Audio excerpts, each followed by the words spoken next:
कांग्रेस का कहना है कि जल्दबाजी क्या है, या उनका घर खाली कराने में लगे तुरंत? घर उनका नहीं है, जनता का है।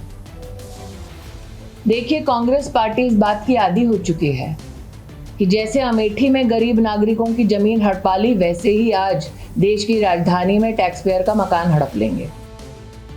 स्मृति का ये बयान तो आपको याद ही होगा, जो तब का है जब राहुल गांधी को बंगला खाली करना था।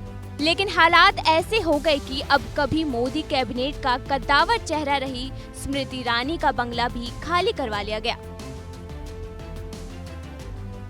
गालिब का मशहूर शेर है, निकलना खुल्द से आदम का सुनते आए हैं, लेकिन बहुत बेआबरू होकर तीरे कुचे से हम निकले। यहाँ खुल्द यानी खुदा को जनता माने तो जनता का फैसला ही आपके स्वर्ग यानी आशियाने को बरकरार रखती है। अमेठी की जनता ने स्मृति ईरानी को नकारा और उनका बंगला छीन लिया गया, जहाँ वो पिछले 10 साल से रह रही थी।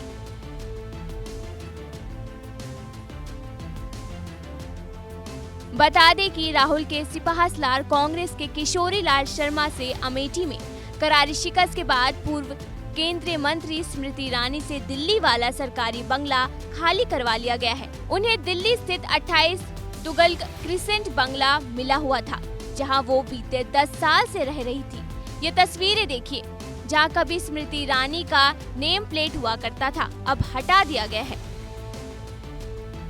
हालांकि आपको बता दें कि स्मृति अकेले नहीं है जिन्हें लुटियंस जोन से सरकारी बंगला खाली करना पड़ा है। चुनाव हारने वाले सभी सांसदों को 11 जुलाई तक अपना आवास खाली करना था, जिसे लेकर शहरी विकास मंत्रालय के तहत आने वाले डायरेक्टर ऑफ स्टेट्स ने नोटिस जारी किया था। ऐसे में स्मृति समेत सभी हारे सांसदों ने सरकारी बंगला खाली कर दिया, जिन्हें दूसरे चुनाव जीतकर आए हुए सांसदों को आवंटित किया जाएगा। गौरतलब है कि 2019 में राहुल को उन्हें गढ़ अमेठी में हराने वाली स्मृति ईरानी 2024 में अमेठी से राहुल गांधी के सिपाहसलार केएल शर्मा से ही भारी मतों से पराजित हो गई, जिसे ना तो स्मृति ही पचा पा रही है और ना ही बीजेपी, और शायद इसलिए पार्टी ने स्मृति ईरानी से दूरी बना ली है। तभी तो कभी मोदी सरकार में खास पद पर रही स्मृति ईरानी मोदी सरकार के तीसरे टर्म की शपथ ग्रहण में दर्शक दीर्घा में बैठी नजर आई। इस बार स्मृति को हार के बावजूद मोदी कैबिनेट में जगह नहीं मिली, जैसा कि 2024 में हुआ था, जिसके मायने लगाए जा रहे हैं। स्मृति ईरानी की इस बार की हार बीजेपी को नागवार गुजरी है। यानी 2024 के बाद ना सांसद ही रही, ना केंद्रीय मंत्री का पद और ना ही सरकारी बंगला।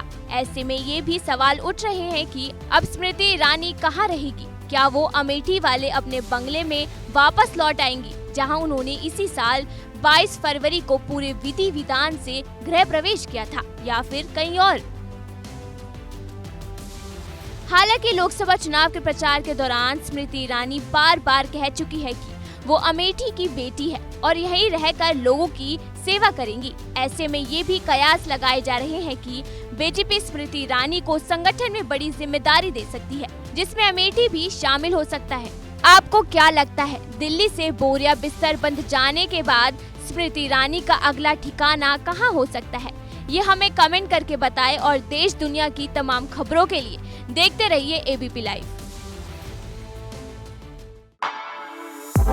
For exclusive and insightful videos, subscribe to our new channel ABP Live Premium.